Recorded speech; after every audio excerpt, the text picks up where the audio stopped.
Qari mill-ktib tal-profeta Iżajja. Dan jgħid il-mulej li fetaħ triq fil-baħar, modi jaf l-miet qawwija, dak li ħareġ karrijiet u żwiemel, eżerġti u irġiel qalbina f'daqqa, inxteħtu fl-art biex aktar ma qamux, inħlew bħal ftila u ntfew. La tiftakrux iżjed fi ġrajiet li moddi, la taħsbux fuq dak li ġar qabel, arawni, sejjer nagħmel ħaġa ġdida, feġġet issa, għadkom ma ttendejtux. Se niftaħ triq fix-xari, xmajjar fid-deżert, ifaħrun il-bejjem selvaġġi, ix-xakalli u wliet in-nam, għax noħroġ l-ilma fix-xari, xmajjar fid-deżert biex nisqi il-poplu tiegħi, il-maħtur tiegħi, il-poplu li sawwart għalija biex nixandar it-tifħir tiegħi. Kbir femilu l-mulej magħna. Meta l-mulej reġġa' lura l-imjasra ta' Sion, konna qiesna mitlufa f'ħolma. Imbagħad bid-daħk imtela fomna u blajat ta' ferħ il-sinna. Kbir femilu il-mulej magħna. Imbagħad bdew jgħidu fost il-ġnus, kbir femilu l-mulej magħhom, kbir femilu l-mulej magħna, u aħna bil-ferħ imtlejna. Kbir femilu il-mulej magħna.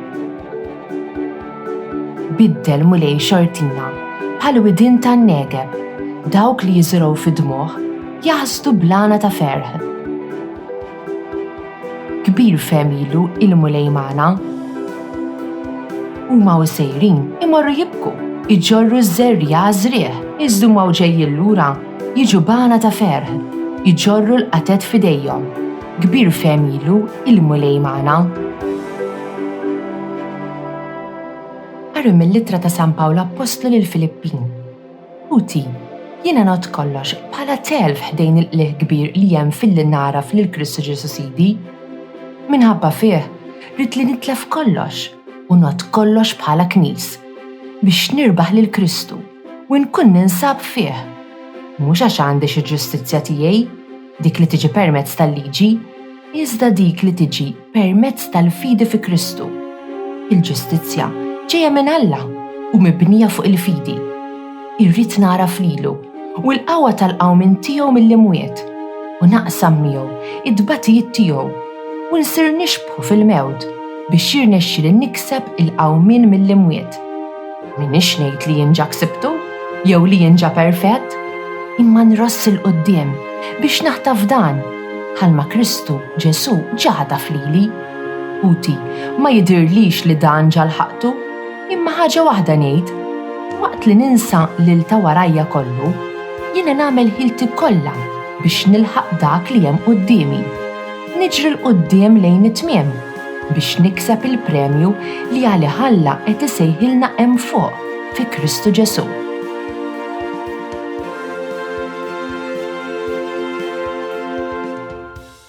Glorja u tifħir lilek Kristu. Irġgħu duru lejja biqlubkom kollha jgħid il-mulej għax jien twajjeb u ħanin. Glorja u tifħir lilek Kristu. Qari mill-Evanġelju skont San Ġwan. F'dak iż-żmien Ġesu telaq lejn l-għolja taż-żebbuġ. Imma l-għada qabel is-sebb reġa' mar fit-tempju u l-poplu kollu ġeħdeh u qgħad bil-qiegħda jgħallimhom. Imbagħad il-kittieba u l-Fariżej ħadulu qudiemu waħda mara li kienet inqabdet fl-adulterju. Huma qegħduha fin-nofs qalulu: Mgħallem, din il-mara inqabdet fil-fatt fl-adulterju. Issa fil-liġi tagħna Mose ordnalna biex nisa bħal dawn inħaġruhom. Inti imma xi tgħid? Dan qalulu biex iġarbuh ħalli jkollhom fuq ix jixluh. Ma Ġesu tbaxxa lill-art u beda jikteb sebgħu fit-trab. Billi dawk baqgħu jistaqsuh, qam dritt u qalilhom: Min fostkom u bla dnub, jitfalaqu l-ewwel ġebla. U rġa' tbaxxa jikteb fit-trab. Kif semgħuh jgħid dan, qabdu u telqu wieħed wara l-ieħor, ibda mixjuh. Ġesu baqa' waħdu mal-mara wieqfa fin-nofs. Qam dritt u qalilha: Dawk fejnhom mara? Ħadd minnhom ma kkundannak? ħadd senjur qaltlu. Mela anqas jien ma nikkundannak, għalila Ġesu, mur u millum il-qoddim tidnibx isjed. Din il-ġimgħa u l-ħames ħatta Randan u llum nisimgħu l-istorja tal-mara li nqabdet fil-fatt ta' adulterju. L-adulterju u id-dnub li jikser il-wediet magħmula fiż-żwieġ. Imma l-istorja tibda billi tgħid li Ġesu mill-għolja taż-żebbuġ mar fit-Tempju ta' Ġerusalemm. Interessanti, għax il-profeta Eżekjel qal li l-glorja ta' Alla kienet ħallit it-Tempju minħabba fid-dnub il-poplu. Telqet lejn il-vant fuq l-għolja taż-żebbuġ. Immissa Ġesu, il-glorja ta' Alla mill-għolja taż-żebbuġ jiġi lura lejn it-Tempju u jqazzu. Il-kittiba u l-Farisej qabdu li l-mara tagħmel xi ħaġa ħażina u kkundannawha għal dnuba quddiem folla kbira biex jumiljawha. Il-liġi tgħid li l-mara kellha tiġi mħaġġra, jiġifieri tinqatel. Il-kittiba u l-Farisej saqsew lil Ġesu x'għandhom jagħmlu. Ġesu l-glorja ta' Alla li ġiet lura fit-Tempju jgħidilhom min fostkom u bla dnub jitfala l-ewwel ġebla. Ħadd ma jitfala ġebla għax kulħadd tineb, kulħadd sempliċiment dabbar rasu. Aħna wkoll rridu niftakru li għamilna ħwejjeġ żiena. Ġesu lill-mara jgħidilha, mela nqas jien ma nikkundannak, mur u millum il-qudiem tidnibx isjed. Ġesu joffrilna ħniena u maħfra ta' vera.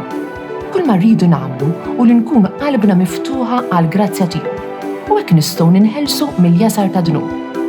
Ejjew inħejju qlubna biex ngħixu bil-libertà fl-imħabba ta' Alla. This Maltese translation was produced in collaboration with the Church in Gozo. Don't forget to like, subscribe, and support this channel on Patreon using the link in the description. Thanks for watching!